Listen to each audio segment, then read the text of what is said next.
It's Hot937, hot937.com. Tech N9ne in the building. Yes. Genesis, you never met Tech, have you? No, the first time. Nice to meet you, Tech. It won't be the last time. Welcome back, man. Yeah, thanks for having me again. You've been working. You stay working. Last time I saw you was at your home. Yeah, I went to visit Summit. you. Mm-hmm. In the crib? It's kind of like how would you my, what would you call an it? extension. It's like an empire. Some buildings that they came to witness strange music in several buildings. How did it go? How did the pitch in the ground go when you first built that building? What was your vision when you first threw that first one, shovel in the dirt? The first one was already. It was already there, but we just went inside it and gutted it, and turned it into strange music. Now, the newer one we're about to build from ground up. From the ground up. You know what I mean? And we did Strange Land from ground up. You know what I mean? We did Strange World from ground up. You know what I mean? I've never seen anything like that coming from the ghetto, but getting with my partner Travis and seeing things start from nothing, from pipes and wires for the studio and everything. See everything from ground zero. So crazy. No, it's state of the art. Yes. Coming from the ghetto, you came from the bottom. You came. Yes. You're a b-boy originally. Yes. B-boy. Oh yeah, man, it don't stop, bro. So you can do all that. Twist and jump. I heard talking about you could do it. You used to be able to do it on the elbow. I don't know how that works. Lose a little bit more belly, and I could do the handspin again. That's crazy. Has this always been a dream of yours to be where you're at right now? Totally. It's always been a dream to go as high as I can go, and we're still on the incline, still going up higher and higher, and I won't stop until I told my fans like 4 more years, but we're gonna bang these last 4 years like harder than ever, and don't nobody want none of starting the ascension. You know what I'm saying? Is this album number 20? Yes, 20. Album number 20. Wow. Yeah. As an artist, when did you have that epiphany where you knew like this is what I want to do for the rest of my life? Because I know you have to like sit in your feelings and it's like you get this feeling like I know that this is what I want to do. When did you have that moment? On my graduation day, a contest that I won like a month before fell on the same day as my graduation, and I chose to open up for EPMD, Kwame. I forgot who else it was, at Kemper Arena in Kansas City on my graduation day. So it was either I walked across the stage of my graduation or I was on stage doing my music. And when I chose the music, I said, this is what I'm going to do for the rest of my life. Wow. This is gonna help me build other things. You know what I mean? So we've been building off of that since then. And how important do you think it is to collaborate with others? Because I know as an artist, it's very difficult to build just by yourself. So do you think it's important to work with other artists when you're trying to come up? Oh yeah, man. Togetherness is everything. You know what I mean? And a lot of people preach separation. I don't preach separation. I preach integration. You know what I'm sizzling? So that's why you can hear me on songs with Wayne. Then you can hear me on some metal music with Slipknot, you know what I'm saying, Corey Taylor or Jonathan Davis of Korn. All different Marsha kind of Ambrosius, genres too. You've worked with everybody. Yeah, oh yeah, man. Every big name you've worked with. I've worked with Mint Condition, you know what I'm saying, Stokely. You know what I mean? Like we did one called The Boogeyman on one of my records. Crazy. Yeah, I just did one with Marsha Ambrosius on my last record. Floor Tree, because I'm a big Floor Tree fan, you know. I love Floor Tree. Yeah. So it's very important to work together with other artists because we need each other to help each other up. Definitely. Now coming from Kansas City, do you feel like you were exposed to all different types of music? Exactly. The artists you mentioned, like, okay, Mint Condition. Yeah. You know, most people come from one part of the country and they're just, okay, I'm South, I'm East Coast. Exactly. You're talking about music. We're right in the heart. They like call it the music heartland. lovers. Yes. Like the drummers, the real drummers and the real, jazz, everything. Charlie Parker, everything. 18th and Vine is there in Kansas City. So we're right in the middle, getting it from every direction, getting it from every coast. You know what I mean? Musical overload, and then you get, boom, a musical explosion. How did you find your lane? You got all this different type of music coming on. How did you find the Tech N9ne, the lane? How did you find that? This is who I am. You found yourself somewhere. I found myself in strange, being different. And when you think there's nobody like you, you're wrong. It's people that can actually identify with what you're pushing. Absolutely. when you think you're the weirdest ever, you got all these fans that agree that this is something they love. I found a lane like somewhere in the 90s when Quincy Jones, in 97, when he told me, Tech, rap what you know and people will forever feel you, I tapped in to emotion, because we got emotions in common. Even though we have different religious beliefs or different cultures or whatever, different colors, you know, we have emotion in common. No matter what, we're all human. We all have that vulnerability. So that's the lane I found amongst the crazy psycho thing that my mom was going through all her life, being in psychiatric wards because of her epilepsy, this, that, and the other. So they think I chose the crazy nut house route because of that, but no, I was just around it a lot. But my lane has always been slightly on the strange side, but I tapped into emotion thanks to Quincy Jones, and it saved my life because it gave me longevity juice. Now with strange music and you being so different and unique, did a lot of controversy come with that? Because a lot of people be like, okay, he's worshiping the devil, he's this type of artist. Yeah, they said all that. So how did you deal with that? It hurt me real bad, the devil worshiping thing, because I came up in the church. Right. You know what I'm saying? And being a child of God, but talking about your spirituality, some people took it the wrong way with dark imagery. Right. So I got that on me, but I just had to keep on rapping my butt off. Keep going. You just keep on pushing. And then everybody else started speaking, like it got to Wayne, then it got to 2 Chainz, then it got to T.I. when he was locked up in Arkansas, he said, when he heard about me. People was putting them on me, you know, when he was locked up, you know. It was just start spreading. No matter how weird I was, that real hunger was coming out in the music, and it started reaching people without me trying to reach them. I'm just doing music to give to everybody. Right. Whether it's strange music, whether it's deranged music, whether it's sad music, whether it's gangbang music, whether it's metal music, R&B, whatever, we just had all of it. And it touched everybody, and it's still touching everybody. I'm blessed. Does the music you perform, does it take over your body on stage when you're performing? Do you sometimes, certain songs bring like sadness and songs bring anger, and it comes out on stage? Yes, yes, I've done it. I've done it time after time, man. Sometimes I have to take a breath after a song I do, talking about my mama. It's called Oh Yeah Intervention. I get down on my knees and I scream mama. It's hard to not cry in front of everybody. But truly, when you tap into emotion, those emotions will reoccur when you're singing those songs. Yeah. I mean, I think you're a lot like me. I'm addicted to music. I'm addicted to sound, the snares and the bass drums. Me too. You're on this fast lane. You're on another level. You're entertainment. You're Tech N9ne.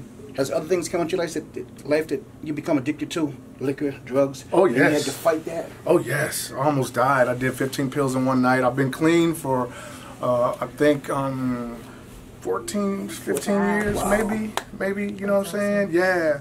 I was real bad on Molly, ecstasy, shrooms, acid, GHB. I was just partying though. I wasn't running from like pain or anything. I didn't think I was. I felt like I was just partying too hard, and I didn't want it to stop. It was just me amplified. But I knew if I stayed on that, I was gonna die and wouldn't be here for my children. So I pulled back all of it. I just started smoking weed again, like some years ago, like a couple years ago. You know what I'm saying? Like 3 years ago. You know what I mean? But that ain't a drug. You know what I'm saying? that's natural. You get that at 7-Eleven now. But everything else, I kicked to the curb. And every once in a while, when I go to the new raves, the EDM parties, and people give me Molly, ooh. Tempted. Tempted. Because my body knows what it's like and it misses it. You know what I mean? But you have to have willpower. I didn't have to go to what you call it, rehabilitation or anything, or where drug addicts go. I did it myself. I feel like that takes a lot of mind power. It does. Combined with spirituality. Yeah. I can like sense that you're a spiritual type of person. Totally, totally. Do you tap or have you been able to like? Yeah, it's an angel right here. You know what I'm saying? Oh wow. It says angel. You know what I'm saying? It's an angel. Yeah, definitely. Yeah, you sense that angel. Yeah, definitely. I can feel it. Yeah. Do you have, or have you had any experiences with supernatural or anything like that? I wished. I've been looking for it. That's crazy you asked me that. I've been looking for it all my life. Have you? Wow. Yeah, because it'll let me know that what I'm praying to is listening. The spiritual realm being proven to Tech N9ne, and not just people who thought they seen stuff or said they have an experience, but I have never experienced when I've been looking for it, just to find out that what I'm praying to is listening. When my mom was sick, she just passed 2014 to lupus. So all those years praying for my mom, I wanted to know, I always wanted to know if something was listening for sure, something. Not what man calls it a it, or like calls it a man, you know what I'm saying, him, or God is a him, or Jesus is a him, you know what I mean? It's like a man wrote that, you know what I mean? So I don't know what it is, but I know that there's an energy, a good energy, and that has to be God. So me looking for a spiritual realm, if it's proven to me, would change my whole life. Wow. She had an experience because she's an artist. She draws. Yeah. So tell about the painting you drew and what happened with that. Oh my God.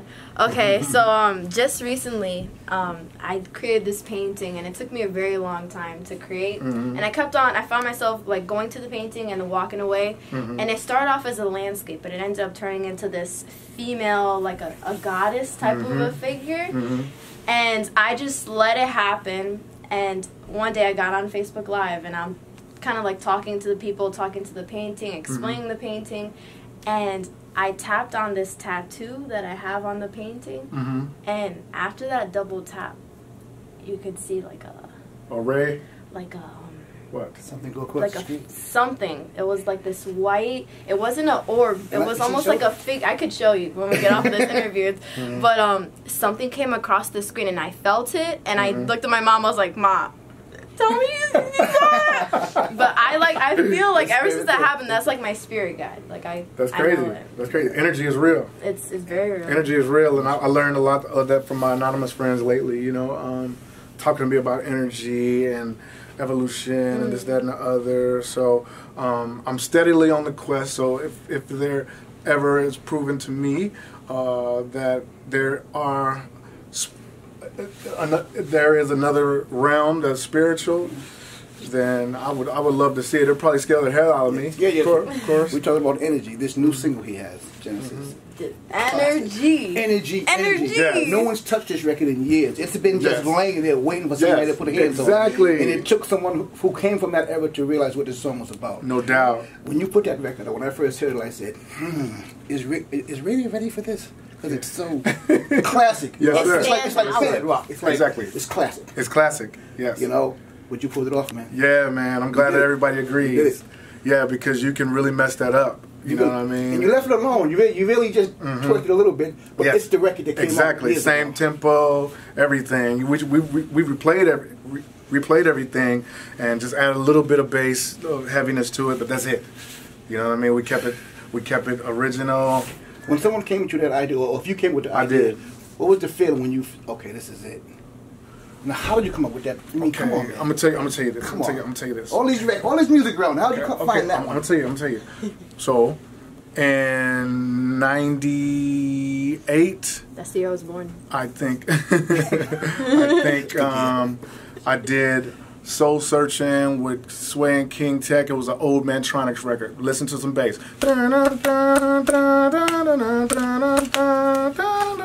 Listen to some bass. We did that, dedicated to the B-boys, because I've always been B-boy. You know what I'm saying? Mantronics was something that we played. Okay, 2006, I did beatbox. You know what I'm saying? By Order Noise. We did About to Bubble. Yeah. So on my last record, I tried to use numbers. You know what I mean?